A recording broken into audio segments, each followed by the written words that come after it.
पति ही सर्वस्व है, पति ही परमेश्वर है। इसलिए पति को ही गोविंद मानो, पति को ही गोविंद मानो। जो पति कहे वो सर्वोपरि है। इसलिए पति की आज्ञा का पालन माताओं को करना चाहिए। पर मानो कोई कलयुग का पति मिल जाए, माताएं महादेव के जल चढ़ाना चाहती है, पति से बोले कि मैं महादेव जी के जाके आती हूँ, लोटा हाथ में जल का, पति के में नहीं जाना, तो माताएं फिर इस मंत्र को ध्यान में रखना कि पति ही परमेश्वर है। तो पति देव परि करो ओम नमः शिवाय। उसी समय पति को महादेव मंदिर जाने के लिए मना किया तो कह देना मैं महाराज ने कहा था कि पति ही परमेश्वर है, तो हम तो आपके अंदर ही महादेव की छवि देख रहे हैं। ये दूध का लोटा हम आप पे चढ़ा देते हैं। हर हर महादेव। होते हैं बहुत से पति जो मना करते हैं, मैं मंदिर मत जाओ, फलानी जगह नहीं जाना, फलानी जगह नहीं जाना। तो इसलिए शास्त्र ये कह रहा है महाराज। तो इस प्रकार ये ढूंढा जो नगरी है भक्त प्रहलाद की नगरी है महाराज। और जहां भक्त और भगवान का मिलन होता है वो नगरी बड़ी पवित्र हो जाती है। वो नगरी तीर्थ के समान है महाराज। जहां भक्त और भगवान का मिलन होता है ना, वो तीर्थ के समान हो जाती है नगरी।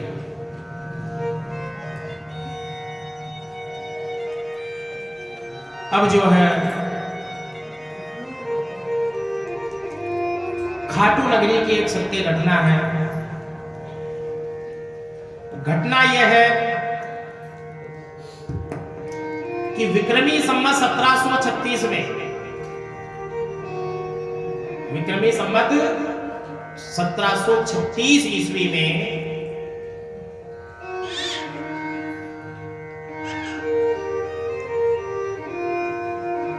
औरंगजेब का साम्राज्य हुआ। किसका साम्राज्य हुआ? औरंगजेब, एक मुस्लिम शासक था महाराज। अब औरंगजेब का साम्राज्य आया। औरंगजेब महाराज अपने धर्म पर इतना अड़िग था कि जो कहे वो सत्य है।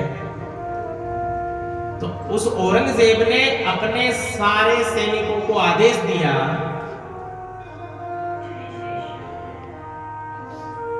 कि इस भारत भूमि में जितने मंदिर हैं सब मंदिरों को तोड़ा जाए महाराज। आदेश दे दिया। औरंगजेब की सेना निकल पड़ी महाराज मंदिरों को तोड़ने के लिए। एक एक मंदिरों को खंडित किया गया। औरंगजेब की सेना पहुंच गई जयपुर। कहां पहुंची? गुलाबी नगरी में पहुंच गई। और गुलाबी नगरी में जब औरंगजेब की सेना पहुंची महाराज,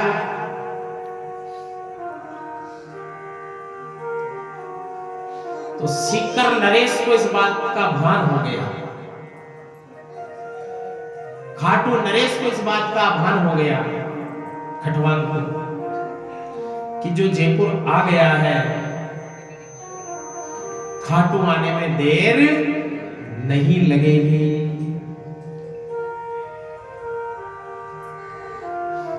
मंदिर में बाबा श्याम विराजे हुए हैं, पर सब नगर वासियों के में मुख पर चिंता है। चिंता किस बात की महाराज? कि औरंगजेब की सेना आ जाएगी और कहीं मेरे बाबा का मंदिर खंडित नहीं कर देंगे, कहीं मेरे बाबा की मूर्ति को तोड़ नहीं दे, कहीं मेरी बाबा की मूर्ति को ले नहीं जाए। ये चिंता उन सबको सता रही है। क्या करें? अब भगवान के जो पुजारी थे, पुजारी परिवार ने राजा से कहा कि हे राजन, अगर आपकी आज्ञा हो तो ये दरबार का जो शीश है, ये शीश मैं मेरे निज निवास पर ले जाता हूं और वहां ले जाकर मैं रोज जैसे यहां पूजन करते हैं वैसे ही मैं पूजा पाठ करूंगा महाराज। राजा ने आज्ञा दे दी। पुजारी जी ने दरबार में से शीश को उठाया और उठा करके पुजारी जी अपने घर ले गए।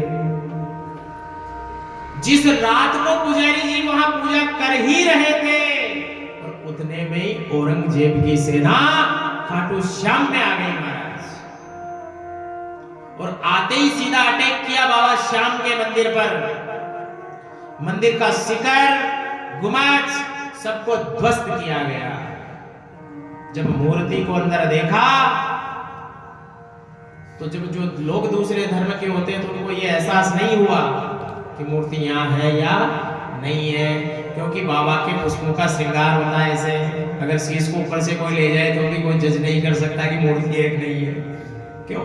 तो उनको ऐसा एहसास नहीं हुआ और उन्होंने उस मंदिर को ध्वस्त कर दिया महाराज,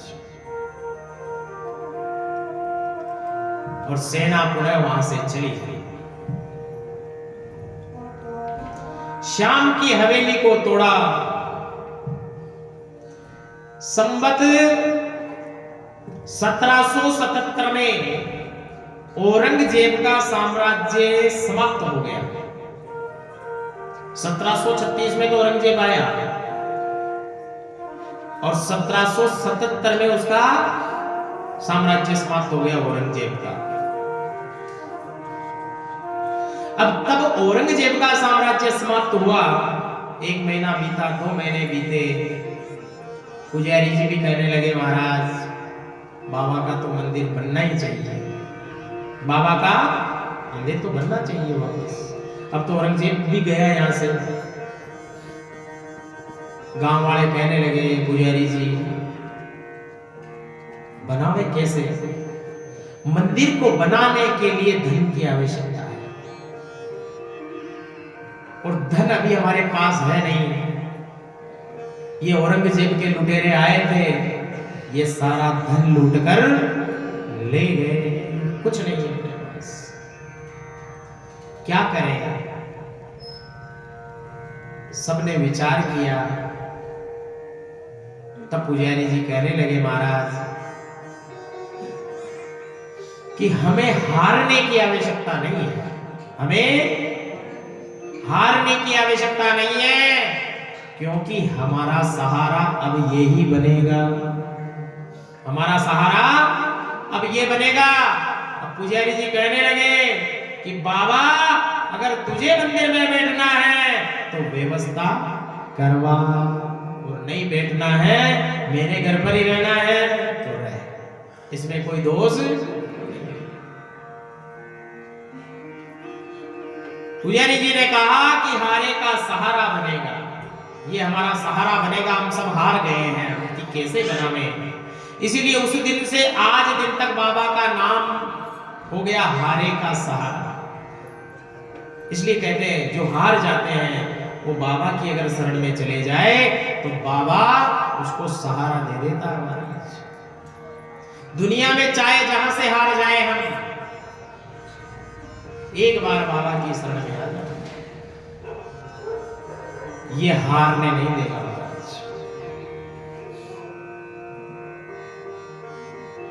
तो इस प्रकार सबने विचार किया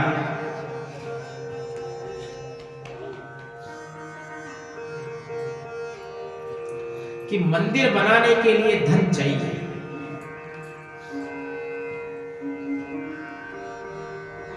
और हमारे पास धन नहीं है, और इतना धन आएगा कहां से? ये सब बाबा के ऊपर छोड़ो। उस रात्रि जब गांव वाले सो रहे थे तब गांव के कर्मठ आदमी जिसको विचार आया कि हम क्यों ना जोधपुर नरेश के पास चले। किसके पास चले? जोधपुर नरेश। और जोधपुर नरेश हमारी कुछ ना कुछ सहायता जरूर करेगा। गांव के सेवक, छोटे बड़े आदमी और पुजारी जी महाराज जोधपुर के लिए प्रस्ताव करता है।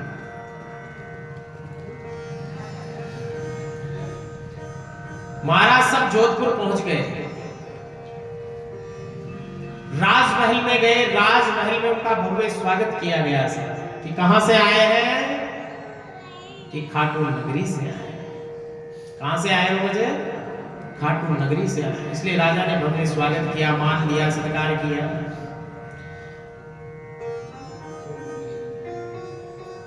अतिथियों का भोजन प्रसादी निवृत्त होने के बाद राजा ने पूछा कि महाराज आपका आगमन कैसे हुआ, किस कारण से आप यहां आए हो? तो सब खाटू नगरी के कर्मठ जन बोलने लगे, महाराज हम बाबा श्याम का मंदिर बनवाना चाहते हैं। बाबा श्याम का मंदिर हम बनवाना चाहते हैं महाराज, पर हमारे पास धन नहीं, इसलिए हम आपकी सहायता लेने के लिए यहां आए हैं। ये बात राजा ने सुनी।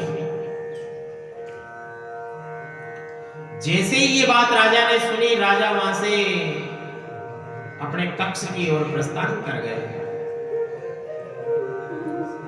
और अपने कक्ष में जाकर के राजा उस कक्ष में ही चारों तरफ घूमने लगे।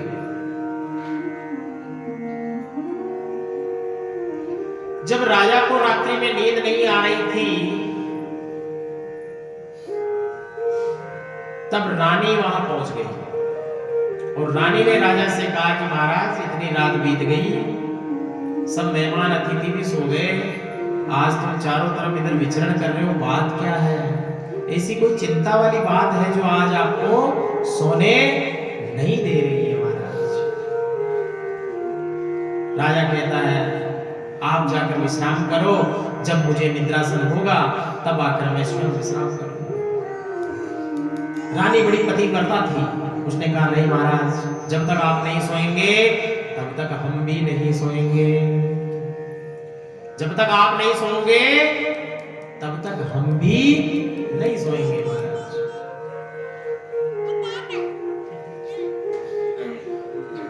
रानी ने बड़ी याचना की राजा से बार बार कि बताइए क्या कष्ट है, क्या संकट है। राजा ने विचार किया, रानी को कैसे बताऊं कि मेरे खजाना कोष भी खाली पड़ा है, मेरे पास भी कुछ नहीं, मैं अतिथियों को क्या दूं, उनको सुबह में क्या मुंह दिखाऊं। तब रानी ने राजा का हाथ पकड़ा। तब राजन रानी से कहने लगे कि हमारा खजाना कोष खाली है और वो जो अतिथि आए हुए हैं खाटू से, वो बाबा श्याम का मंदिर बनाना चाहते हैं, इसलिए उनको कुछ धन देना पड़ेगा, पर धन अब हमारे पास है नहीं, इसलिए वो चिंता मुझे सता रही है कि हम क्या करें और हम क्या नहीं करें महाराज।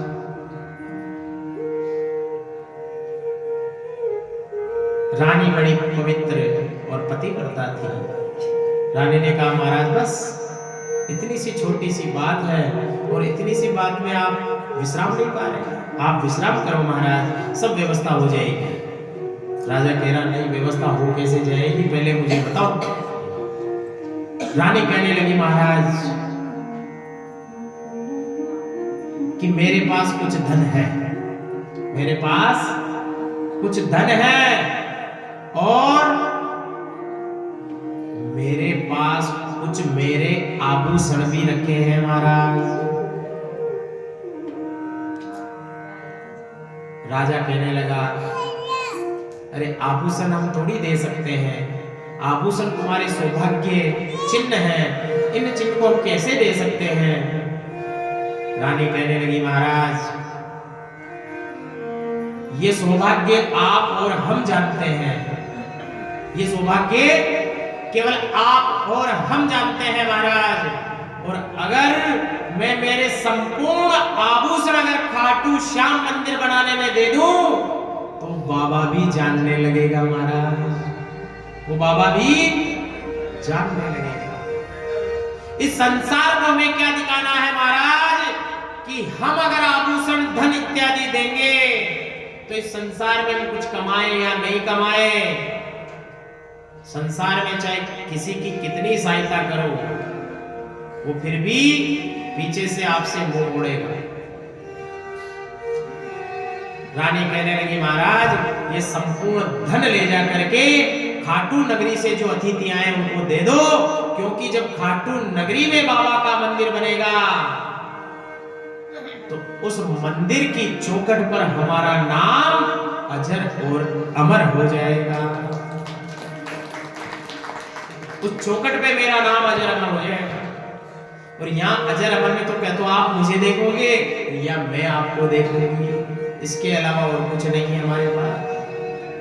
राजा संपूर्ण आभूषण ले जा करके खाटू नगरी से जो अतिथि आए थे उनको दे दिया। अतिथियों ने खजाना देखा, बड़े प्रसन्न हुए कि अब तो बाबा का मंदिर बन ही जाएगा श्याम की कृपा से। और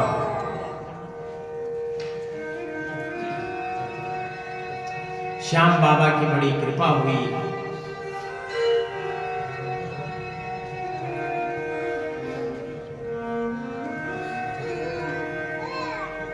उस धन को लेकर के सब श्याम प्रेमी अपने नगर में पहुंचे।